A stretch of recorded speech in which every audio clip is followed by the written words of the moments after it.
Nah, ketika Fatihah itu sebegitu keramatnya, sebegitu topnya, itu setan rapat, singkat cerita itu yang tadi dipimpin oleh iblis yang sedang terkapar apa?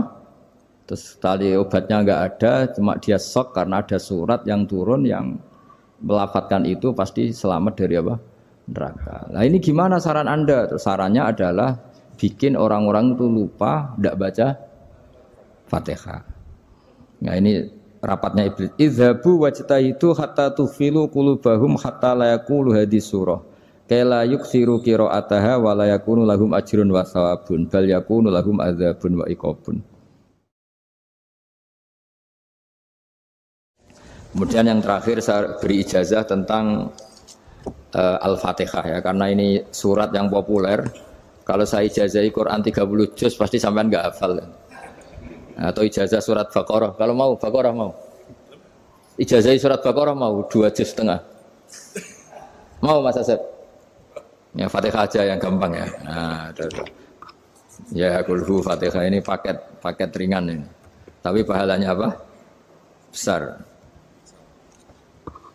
Ini beda ya, artinya selama ini mungkin Anda baca tapi monoton ya. Tapi ini saya bacakan teks aslinya tentang istilahnya itu mazaya itu kelebihannya Fatihah. Saya baca Arabnya dulu, nanti ini terakhir ini ijazah tadi kan saran-saran umum tentang sosial. Ya, pokoknya jadikan kebaikan itu punya nilai sosial yang baik lah. Jadi nanti orang yang nggak amanah nggak laku, ya calon bupati, gubernur, presiden yang nggak amanah juga nggak laku. Begitu juga kiai yang tidak amanah juga nggak laku, suami yang nggak amanah juga nggak laku, istri yang nggak amanah juga. Sehingga kebaikan ini jadi nilai sosial yang dalam tanda kutip sudah keniscayaan. Yang diinginkan Allah itu seperti itu, bukan kebaikan yang dipaksakan karena kekuatan negara. Maksudnya kalau bisa kebaikan itu tidak usah dipaksakan. Memang sudah satu kebutuhan. Kayak cerita-cerita di negara maju itu, bahkan apapun jatuh itu nggak ada yang ngambil apa itu. Makanya gambarannya Mekah Medina kan gitu kan, barang jatuh nggak ada yang berani apa ngambil itu, saking sudah jadi sistem. Sehingga banyak negara di Eropa itu yang sampai nggak punya tentara, nggak punya polisi karena kebaikan itu sudah. Nah kita kan masih capek, polisinya aja capek apalagi masyarakatnya, karena ya kebaikan itu belum jadi nilai bersama. Nah kita selain ditopang negara, ada polisi, ada tentara, itu kita usahakan kebaikan itu jadi nilai bersama. Tadi wa'tamiru bainakum bima'ruf. Dan kita punya reputasi yang bagus dalam bab ini. Saya masih ingat kecil saya itu yang jilbaban hanya keluarga kiai, sekarang rata-rata masyarakat itu jilbaban. Dulu yang sekolah SMP, SMA itu jilbaban kadang dulu malah dilarang ya, harus sama seperti itu seragamnya. Sekarang sudah boleh. Dan nyaman. Lama-lama yang dapat simpatik ya yang pakai pakaian model tertutup seperti itu. Lama-lama gamane cara wong golek mantu ya golek yang seperti itu daripada yang blodor. Lama-lama jadi nilai bersama. Ya ingin saya seperti itulah. Di terminal juga sama. Orang mau makan cari warung yang kelihatan ada ayat kursinya, pakai jilbab, atau paling enggak dia enggak mungkin lah nyuguhkan yang tiren atau yang haram. Akan ada garansi sosial, ada apa? Ada garansi apa? Sosial dengan penampilan yang soleh itu kan, masa iya nyuguhkan oplosan babi gitu misalnya itu. Jadi nilai sosial itu harus harus benar-benar jadi nilai. Sehingga negara biar enggak capek-capek itu. Polisi juga gak capek kan karena tugasnya corong Jawa mau ngawat-ngawati tok, tapi sudah tidak perlu tegang karena kebaikan sudah jadi nilai bersama. Ya ingat-ingat ya ayatnya tadi wa'tamiru bainakum bima'ruf. Jadi kebaikan itu harus jadi nilai bersama. Iktimar itu menjadi urusan bersama. Makanya kalau kita rapat besar disebut apa? Muktamar. Muktamar itu urusan bersama. Ya tadi, imamnya sholat juga menopang Gojek karena enggak lama-lama nopang Grab, nopang Kernet, nopang penjaga Indomaret, penjaga bensin, pom bensin. Lah dia hanya punya waktu 5 menit terus imamnya baca Baqarah kan. Iya imamnya mursyid, mungkin dia tambah lama tambah dapat aplaus dari muhibbinnya, tapi makmumnya Dia tambah lama tambah dapat penghormatan dari pecintanya, tapi kitanya wah khusyuk wali kan dia dapat status naik lah, kita yang sudah tidak ikut jadi wali diganggu apa pekerjaannya. Kalau ada imam seperti itu sampai mufarokoh saja, niat ya Allah sampai sini saja saya makmum orang itu, silakan orang itu punya urusan sendiri dengan jenengan ya sudah, atau salib saja apa. Nah, itu boleh kalau dalam fikih namanya apa? Mufarokoh. Mufarokoh itu niat. Tapi kamu jangan langsung selonong mufarokoh, niat dulu. Pamit sama Allah bahwa sekarang mau mufarokoh. Ya, tapi ya jadi sholat yang aneh kan, imamnya masih rukuk, kamu terus sujud, terus apa-apa selesai ya. Mungkin dalam pandangan itu orang lain ini maksudnya makmum gimana ini kok begini. Tapi sudahlah Allah Maha tahu. Insya Allah dimaklumi. Ya saya baca tentang Fatihah ya, karena sampean pasti sering baca Fatihah. Supaya apa sekaligus jadi jimat lah gitu. Jadi kalau kamu sering di jalan-jalan yang mungkin sepi atau mungkin kan tidak semua teman Grab itu nasibnya bagus yang di Semarang Jogja. Mungkin yang di Kalimantan di Papua kan ada yang 10 kilo gak ketemu rumah, ya kan? Ya lihat di TV-TV itu kan kasihan kan. Sudah 10 kilo gak ketemu rumah. Penumpangnya kuwekar preman tuh kan, ini makan orang enggak kan gitu. Kan ujiannya dua. Kalau penumpangnya cantik itu ya kecoba syahwat, kalau preman takut. Jadi orang itu selalu ujian itu. Sing sedengan itu kan jarang orang itu. Jadi kalau penumpangnya perempuan cantik ujiannya itu syahwat, kalau preman ujiannya ketakutan. Kalau orang yang lemah bawa uang ujiannya kamu ingin garong. Jadi hidup itu memang semuanya ujian. Liyabluwakum ayyukum ahsanu amala. Makanya saya sering ditanya oleh teman-teman, Gus, nah ujiannya kenal wong wedok elek piye sama, kenal wong ayu ujiannya syahwat, kenal wong elek ujiannya ngenyek, itu sama-sama dosa. Syahwat ya dosa, ngenyek juga dosa. Wah elek keriting untune metu ya dosa ngomong gitu. Kadang-kadang orang berpikir enak kancanan wong elek gak dosa, kata siapa kancanan wong elek itu ya dosa, karena bawaannya ngenyek. Ngenyek itu menyepelekan itu. Makanya saya itu ya nggak mau berteman sampean. Nanti kan bawaannya ngenyek atau seneng ya tidak tahu saya. Ya sudah ada takdir saja kalau ketemu ya tak ulang ngaji gitu. Tapi ini ngaji terakhir, setelah ini ngaji biasa aja, tidak usah resmi gini. Ngaji kok resmi aneh. Pokoknya nanti suatu saat kalau pandemi sudah berlalu saya akan ngaji Rebone, lalu ini ngaji. Ini ngaji yang kurang bagus karena ngatur kiai kurang berkah ini. Nanti tapi ya lumayan lah masih mau ngaji. Ngaji kok tanggal ini jam ini. Sekarang suatu saat kamu tak panggil, Mas Wahyu datang ke sini jam ini, tidak mesti bisa. Mungkin pas ada acara apa, maaf ke sini pas ngecek, pas apa. Gitu. Jadi ya sudah, tapi tak maafkan, enggak apa-apa. Takdir, ya. Tak bacakan, supaya sampean tahu keramatnya Bismillah. Nah sebelum saya bacakan Bismillah Fatihah, tak beritahu tentang ilmu tafsirnya, karena ini penting sekali. Fatihah itu dawuhnya Allah, tentu itu dawuhnya Allah. Saya ulang lagi, itu kalamullah. Tapi yang sudah diberikan kesampaian ke kita semua. Sehingga seakan-akan itu menjadi dawuhnya kita ke Allah. Jangan salah loh ya, Fatihah itu dawuh Allah, tapi sudah diberikan ke kita. Sehingga posisi kita itu yang punya itu. Nah kenapa ini perlu dijelaskan? Karena nanti ada kalimat iyyaka na'budu wa iyyaka nasta'in. Kalau itu masih kalam Allah, berarti Allah ngomong ke kamu, ngendikan ke kamu, kepadamu aku menyembah. Masa Allah menyembah kamu? Nah, sehingga ilmu tafsir itu menyelesaikan itu dulu ya. Saya ulang lagi ya, sebelum sampean sering baca Fatihah, aku yakin ya sering baca. Tapi barokahnya ndak paham itu ndak pernah janggal. Enggak paham itu ya penting supaya ndak iskal, ndak janggal. Sebetulnya di kalimat itu ada yang janggal. Kalau Fatihah itu kalimatnya Allah atau kalam Allah, bagaimana dengan kata-kata iyyaka na'budu? Masa Allah ngendikan ke kita, kepadamu kami menyembah. Masa Allah menyembah kita? Maka penyelesaiannya secara ilmu tafsir gimana? Semua ulama mengatakan, bukan satu dua, semuanya mengatakan di Fatihah itu semuanya diberi kawalan kalimat. Saya ulang lagi ya, di Fatihah itu semuanya diberi awalan kalimat qulu, katakan wahai hambaku begini. Ya, katakan wahai hambaku begini. Nah, begini ini pelajaran dari Allah yang sudah diberikan ke kita. Terus kita mengatakan bismillahirrahmanirrahim, alhamdulillahirabbil, termasuk kita mengatakan iyyaka na'budu wa iyyaka nasta'in. Jangan bayangkan Allah ngendikan ke kita. Kalau Allah ngendikan kita berarti gini, hei wahyu, ihdinas siratal mustaqim, tunjukkan saya jalan yang benar. Nah nanti kamu terus, ya Allah, Anda aja minta tolong saya minta tolong siapa kan? Jadi panjang kan? Ya, saya ulang lagi ya. Jadi itu di Ulumul Quran diterangkan gimana? Sebelum baca Fatihah, ya. Fatihah itu kalamullah, ngendikane Allah, tapi yang sudah diajarkan ke kita dan sudah milik kita, sehingga kalimat itu menjadi milik kita. Tapi ya kalamullah, tetap kalamullah, tapi sudah menjadi milik kita. Sudah paham ya? Ya pinter nah.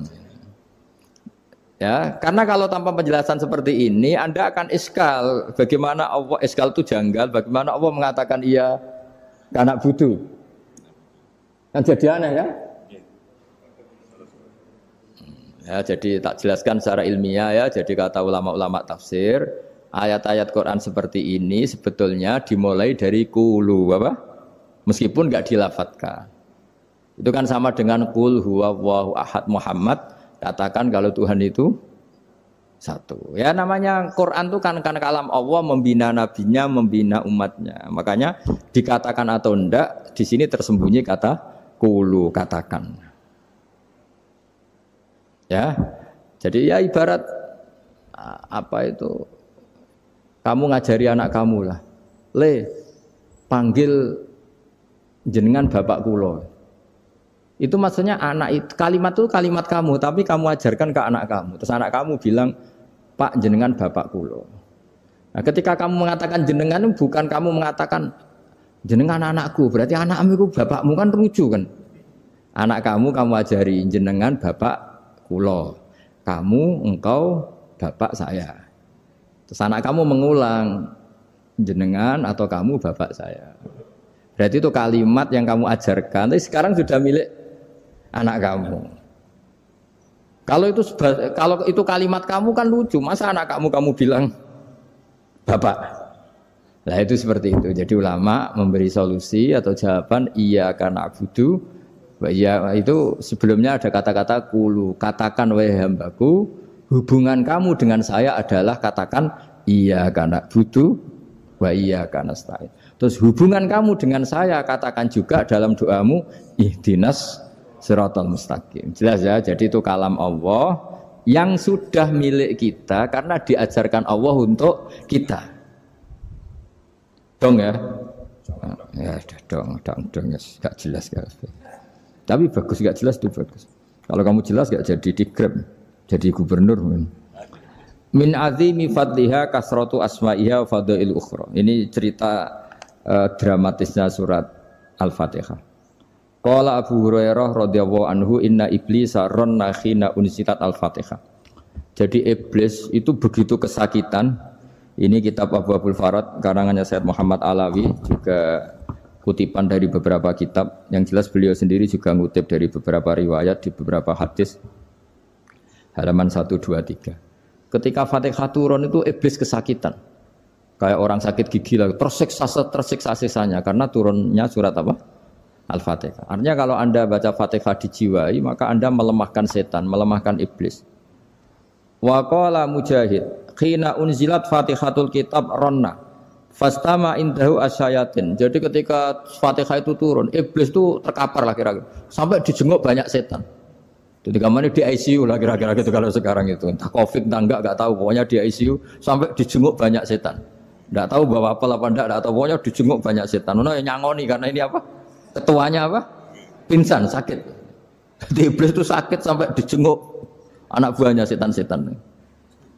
Ya, semoga kalian semua tidak kenal setan. Kalau kenal berarti teman apa? Wa qalu misla dzalik wa qala lahum laisa mimma taquluna syai'un walakin unzilat suratun laisa ajru qailiha illa an harrama alaihi nar jahannam. Saya ini bukan sakit fisik kata iblis. Kamu enggak usah jenguk saya, datangkan dokter terbaik, enggak usah. Saya ini enggak sakit fisik. Saya ini sakit karena ada surat yang diturunkan, yang pahala yang melafadzkan surat itu pasti selamat dari neraka. Padahal misi terbesar saya ini supaya manusia masuk neraka. Sekarang punya tamengnya. Wah pusing kan? Ya seperti orang lah goda sampean ternyata sampean setia itu kan pusing. Nah ternyata tidak setia, itu yang akhirnya ribet kan itu. Jadi iblis itu cita-cita terbesarnya kan semua orang itu masuk neraka. Nah sekarang turun satu surat yang gara-gara surat itu siapapun yang baca dijamin selamat dari neraka. Jadi walakin unzilat suratun laisa ajru qailiha illa an harramallahu alaihi nar jahannam. Karena jadi dia shock lah kalau orang di Jawa itu bilang shock. Aduh sial nasib saya ini umat nggak bisa saya goda lagi karena punya tamengnya tadi punya. Qad batala kaidukum wa makrukum. Rekayasa kalian sekarang itu tidak ada gunanya semua. Nah, ini alhamdulillah di Indonesia kelihatan kan banyak yang miskin, banyak yang susah. Tapi selagi mereka masih sholat, itu keinginan mencari halal itu masih tinggi. Kayak apa kita di tengah kota, jauh dari anak istri, jauh dari tetangga. Biasanya kalau orang jauh dari anak istri, tetangga kan sakar PDW. Tapi yang soleh masih banyak, sudah jauh dari keluarga tetap lurus. Loh kalau yang dekat lurus kan wajar, konangan wong akeh kan. Ini sudah jauh masih lurus. Nah ini nggak lepas dari barokahnya surat apa? Surat Fatihah tadi. Jadi karena ada surat yang menjamin pelafalnya atau qailiha terbebas dari api neraka. Wa qalat as-sayatinu lahu is ayyusai'in ta'muruna ya maulana. Faqala lahum idhabu wajtahidu hatta tukhfilu qulubahum hatta la yaqulu hadhihi surah. Lalu kita gimana? Jari para setan gitu. Lalu kita gimana? Terus kata iblis, sudah bikin mereka lupa sehingga tidak baca lagi. Selagi masih baca kita pasti keok. Jadi kalau sampean sudah jarang baca Fatihah itu berarti sudah bagian dari kemenangan apa? Iblis. Jadi kalau sampean sudah jarang baca Fatihah itu berarti bagian dari kekalahan Anda, kemenangan iblis. Masih sering baca? Berapa kali? 5 kali sholat. Terus apa lagi? Kalau ngajarin anak-anak juga selain juga. Kok 5 kali tok itu? Berarti pas sholat fardu tok itu? Enggak 5 kali itu mendingan itu 17. Kamu itu ngitungnya jangan 5 ini. 5 waktu aja. 5 waktu itu berarti lumayan kan? Berapa? 17 ya? Ya. 17 ya? Ya. 17 tapi kalau makmum tuh sering separuh kan, apalagi makmum tarawih. Ya kan? Makmum tarawih itu bacanya Fatihah ada yang sempurna enggak ya? Ya enggak lah. Baru alhamdulillah rabbil alamin ruko ikut ruko ini gitu. Makmum kan yang tarawih lah Mas.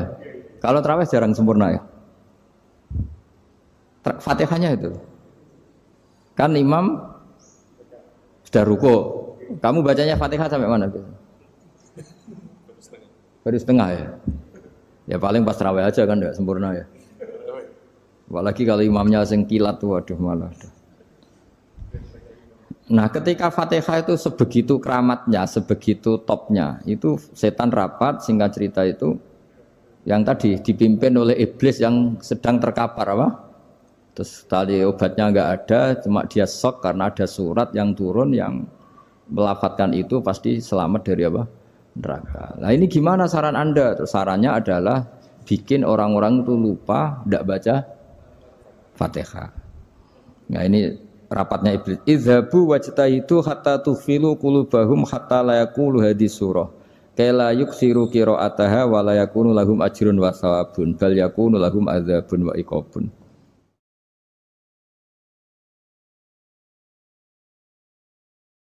Jadi saya mohon selama ini Anda sudah baca, tapi mungkin hanya rutin saja. Napa rutin saja? Jadi barokahnya ngaji ini kamu punya kekuatan atau punya semangat membaca karena ini surat yang luar biasa. Ibarat gini, kalau sampean tanya, saya juga sering mikir, masa Gus hanya surat kok punya kekuatan seperti itu? Di dunia ini kata Allah, mulai Nabi Adam sampai kiamat, nggak ada yang bisa menandingi kekuatan kalimah. Kalimah itu kata-kata, nggak ada yang bisa menandingi kata-kata. Misalnya Anda nge-grab, berangkat istri cuek, berangkat cuek. Itu beda dengan ketika meskipun satu kalimat. Wes Pak, muga-muga dilindungi pangeran, mugi-mugi jenengan selamat. Itu menjadi teduh dan semangatnya luar biasa karena kayak mendapat support. Jadi kira-kira kalimat itu hubungannya kita dengan Allah, Fatihah itu seperti itu. Kamu melafadzkan satu kata-kata yang dibenarkan langit bumi, dibenarkan aras, dibenarkan malaikat, dibenarkan semua penghuni di dunia ini. Sehingga tuh efeknya luar biasa. Itu seperti gini ya, kamu cerai sama istri, terus nikah lagi katut babon. 10 tahun anak kamu dididik, ibunya benci kamu. Dan memang Anda layak dibenci. Dididik. Dan sampai nggak pernah manggil kamu Pak. Suatu saat, kamu tentu rindu kan, ingin dipanggil Bapak oleh anak kamu. Suatu saat anak ini manggil kamu Pak E. Wah itu senengnya bukan main. Hanya sebuah kata-kata. Makanya kadang-kadang orang itu tanya sama kiai, ijazah lafadz ini gunanya apa sih? Itu ijazah-ijazah itu untaian kata-kata. Yang kata-kata ini dibenarkan langit dan bumi dan aras dan para malaikat sehingga efeknya itu luar. Nah ibarat seperti itulah. Kamu melafadzkan Fatihah itu melafadzkan kata-kata yang dibenarkan Allah dan Rasul dan semua malaikat, semua penghuni langit. Maka ini efeknya pasti luar. Nah di sini lah orang-orang dulu itu tahu keramatnya itu sehingga ketika melawan Belanda, melawan Jepang dulu itu kalimat-kalimat itu menjadi mantra yang luar biasa. Doa yang luar biasa. Tapi di era modern karena orang sudah tidak ngerti itu, dianggap itu mantra, jimat, khurafat, bid'ah, waduh ribet menemal. Sebetulnya tidak seperti itu. Memang kata-kata ini kekuatannya luar biasa. Sama kesakitan hati kamu juga karena itu. Ngojek wangilan. Lha Pak di bojo kok kowe gagah tok kere. Wah, iku seling terus mesti. Padahal kalimat itu kan tidak melukai secara fisik, tapi apa kerjanya sesuk sarasa-rasen. Karena terus dengan pengadilan seperti itu kan, ngapain kerja demi perempuan yang seperti ini? Lagi-lagi kata-kata ini luar. Nah bayangkan kalau kata-kata itu adalah kalimat yang diajarkan Allah lewat Rasulnya, lewat malaikat Jibril. Kayak apa kekuatannya? Nah kira-kira Fatihah itu gitu. Kalimat yang baik, kalimatan thayyibah diajarkan oleh Allah dan Rasul, kayak apa kira-kira kekuatannya? Pasti luar biasa. Wong support yang dikatakan istri kita, anak kita aja luar biasa, apalagi ini support yang diajarkan Allah dan Rasul. Ya makanya saya mohon kalau baca Fatihah, baca kalimat-kalimat thayyibah ketika sholat itu dijiwai. Ya misalnya Rabbana lakal hamdu mil'us samawati wa mil'ul ardi wa mil'u ma syi'ta min syai'im. Engkau zat yang layak dipuji dan pujian ini memenuhi langit dan bumi. Karena kita tahu nggak ada sejengkal di alam raya ini kecuali di situ ada rahmat Allah. Misalnya kamu bisa lewat sampai rumah saya, kamu mungkin anggap biasa saja. Coba kalau ngalami likuifaksi, tahu-tahu bumi ini ambles, bisa ngelewati yang likuifaksi itu luar. Tanyakan orang pernah ngalami likuifaksi di Sulawesi, itu melihat bumi bisa diinjak nggak ambles itu, wah luar. Nah, sampean nggak ngalami itu sehingga lewat bumi ya biasa aja. Coba kalau ngalami seperti tidur, ya biasa aja. Coba kalau ada gempa, bahwa bumi tenang ini sudah nikmat yang luar biasa. Masa kamu ngakui nikmat nunggu digituin? Ya kan? Nah, makanya baca Fatihah dijiwai lah, bahwa ini kalimat yang luar biasa. Nah, saya teruskan ya. Warwa Muslimun fi sahihihi an Ibnu Abbas radhiyallahu anhuma annahu qala bainama Jibril alaihi salam qaidun dan Nabi itsami anaqidan min fawqi farafa'a ra'sahu faqala hadza babun minas sama futihal yawma lam yuftah qaddu ilal yaum fanazala minhu malakun faqala hadza malakun nazala ilal ardi wa lam yanzil qaddu ilal yauma fasallim waqal absyir binuraini qad uti tahuma lam yu'tahuma nabiyyun qablak Fatihatul kitab wa khawatimu suratil Baqarah. Jadi suatu saat Jibril ini jagongan kira-kira gitu sama Rasulullah. Tahu-tahu langit itu gemuruh. Langit gemuruh kata Jibril terus semuanya ngangkat kepala ke langit. Ini pintu langit baru ini dibuka, yang sebelumnya tidak pernah dibuka seperti ini. Turunlah malaikat, yang malaikat ini pun malaikat spesial, yang enggak malaikat murahan lah kira-kira gitu, yang enggak pernah turun ke bumi kecuali juga saat itu. Dengan penyambutan yang luar biasa, dengan semuanya enggak pernah terjadi. Hanya karena surat Fatihah. Jadi ini surat yang luar biasa, pengawalannya lewat malaikat yang spesial, enggak pernah turun di bumi kecuali saat itu. Penyambutannya juga enggak pernah seperti itu, baru seperti itu. Jadi semuanya itu spesial. Nah, kenapa ini spesial? Karena di situ ada isi puja-puji kepada Allah Subhanahu wa taala. Ada ikrar kita, alhamdulillahirabbil alamin, arrahmanir rahim. Ikrar ini penting. Kalau contoh paling gampang gitulah. Kamu punya istri selama ini cerewet terus.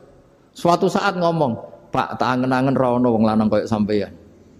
Wah, itu langsung tidak ada lelaki sebaik engkau. Itu sampean senengnya, masya Allah. Karena ada ikrar dari seorang istri ke kamu. Nah, bayangkan kalau ikrar kita sebagai hamba diakui oleh Allah Subhanahu, maka ikrar ini akan dicatat sebagai kebaikan kita yang kita panen nanti di akhirat. Karena ada ikrar.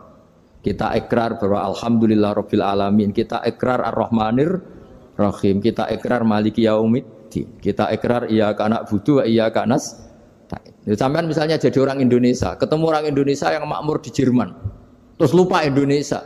Kamu orang Indonesia? Enggak, saya enggak orang Indonesia. Mangkel gak kira-kira? Mangkel.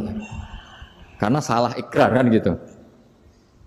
Ya, jadi saya mohon jangan anggap kalimat itu hal yang biasa, tapi luar biasa. Nggih, ngoten mawon. Assalamualaikum warahmatullahi wabarakatuh.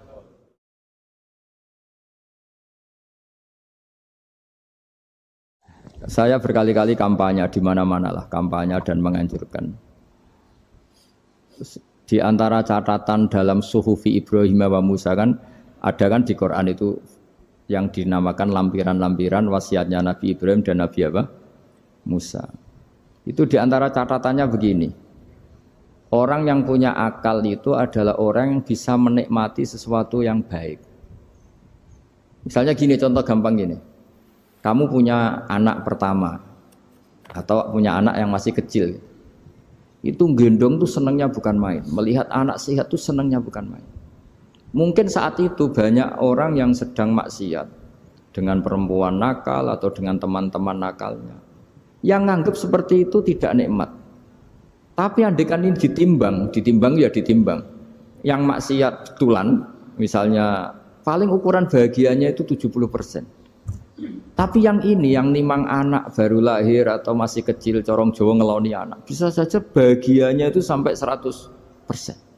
Artinya selama ini kesalahan kita adalah nganggap maksiat itu pasti menyenangkan dan taat itu tidak menyenangkan. Makanya saya berkali-kali fatwa, untuk melawan kenikmatan maksiat, orang harus terbiasa menikmati taat, menikmati kebaikan. Jangan kira kita nimang istri nikmat, nimang anak nikmat, ketemu teman yang lama tidak ketemu juga nikmat. Artinya kita akan melewati berjam-jam untuk jagungan sama teman, sama anak, sama istri. Dan itu harus kamu nikmati. Supaya mengganti tidak berkebutuhan nikmat yang lewat jalur maksiat. Jadi saya mohon sarana-sarana yang menyenangkan itu, yang taat itu kita maksimalkan. Makanya bapak saya itu sering pesen, kowe nak ngaji sing guyon, sing seneng. Nganti wong maksiat itu karena cari kesenangan. Coba kalau kesenangan itu sudah didapatkan saat taat, maka tidak butuh lagi kesenangan yang berbentuk maksiat. Makanya orang-orang wali dulu kalau sudah sholat itu gak bisa berhenti karena merasa nikmat. Makanya Nabi pernah ngendikan wa qurratu aini fi sholat, nyaman saya itu kalau sedang sholat.